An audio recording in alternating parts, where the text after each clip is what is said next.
राधे राधे, हरे कृष्णा। आप सभी का मेरे YouTube चैनल मेरा घर वृंदावन में हार्दिक स्वागत है। आपका दिन शुभ और मंगलमय हो और कान्हा जी की कृपा आप पर यूं ही बरसती रहे। तो आज से हम लोग माघ मास के महात्म्य शुरू कर रहे हैं। माघ मास में कौन कौन से महात्म्य सुने जाते हैं आप हमारे चैनल पर सुन सकते हैं।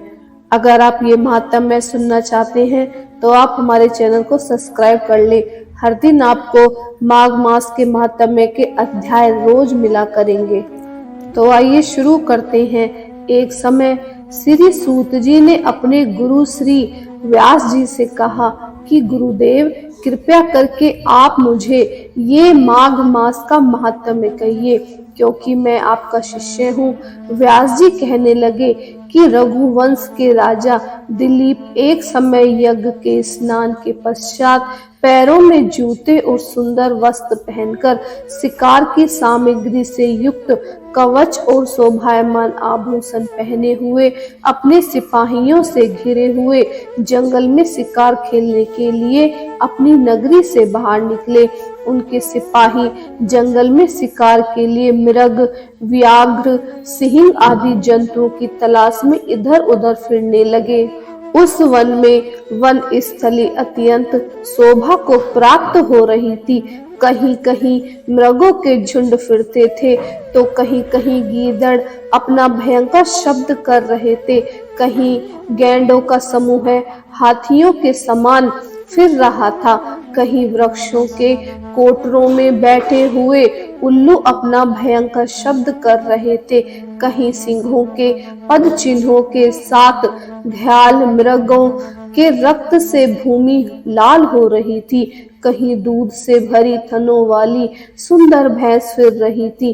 कहीं पर सुंदर सुगंधित पुष्प, हरी भरी लताएं वन की शोभा को बढ़ा रही थी।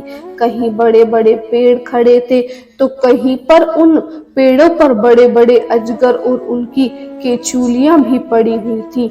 उसी समय राजा के सिपाहियों के बाजे की आवाज सुनकर एक मृग वन से निकलकर भागने लगा और बड़ी बड़ी चौकड़ियां भरता हुआ आगे बढ़ा। राजा ने उसके पीछे अपना घोड़ा दौड़ाया, परंतु मृग पूरी शक्ति से भागने लगा। मृग कांटेदार वृक्षों के एक जंगल में घुसा और राजा ने भी उसके पीछे वन में प्रवेश किए, परंतु दूर जाकर मृग राजा की दृष्टि से ओझल होकर निकल गया। राजा निर्जन वन में अपने सैनिकों सहित प्यास के मारे अति दुखी हो गया। दोपहर के समय अधिक मार्ग चलने से सैनिक थक गए और घोड़े रुक गए। कुछ देर बाद राजा ने एक बड़ी भारी सुंदर सरोवर देखा जिसके किनारों पर घने वृक्ष थे। उसका जल सज्जनों के हृदय के समान स्वच्छ और पवित्र था। सरोवर का जल लहरों से बड़ा सुंदर लगता था। जल में अनेक प्रकार के जल जंतु, मछलियां आदि स्वच्छता से इधर उधर फिर रही थी। दुष्टों के समान निर्दय चित्त वाले मगरमच्छ भी थे। किसी किसी जगह लोभी के समान सिमाल भी पड़ी हुई थी। जैसी विपत्ति में पड़े हुए लोगों को दुखों को हरने वाले दानी पुरुष के समान यह सरोवर अपने जल से सबको सुख करता है। जैसे मेघ चातक के दुख को हरता है, इस सरोवर को देख राजा की थकान दूर हो गई। रात्रि को राजा ने वहीं विश्राम किया और सैनिक पहरा देने लगे और चारों तरफ फैल गए। रात के अंतिम समय में सूकरों के एक झुंड ने आकर सरोवर में पानी पिया और कमल के झुंड के पास आया। तब शिकारियों ने सावधान होकर सूकरों पर आक्रमण किया और उनको मारकर पृथ्वी पर गिरा दिया।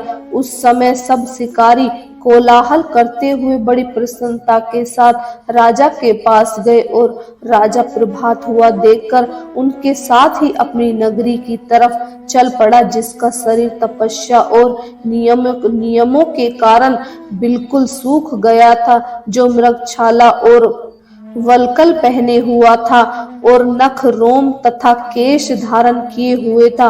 राजा ने ऐसे घोर तपस्वी को देखकर बड़े आश्चर्य से उनको प्रणाम किया और हाथ जोड़कर खड़ा हो गया। तपस्वी ने राजा से कहा कि हे राजन, इस पुण्य शुभ माघ में इस सरोवर को छोड़कर तुम यहाँ से क्यों जाने की इच्छा करते हो?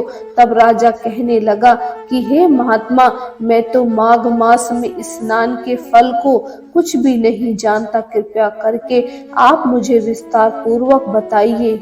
इसके आगे का श्रवण हम अध्याय 2 में करेंगे। अगर आपको हमारे मातम अच्छे लग रहे हैं तो प्लीज हमारे चैनल को सब्सक्राइब करिए और हमारी वीडियोस को शेयर कीजिए, लाइक कीजिए। हरे कृष्णा, राधे राधे।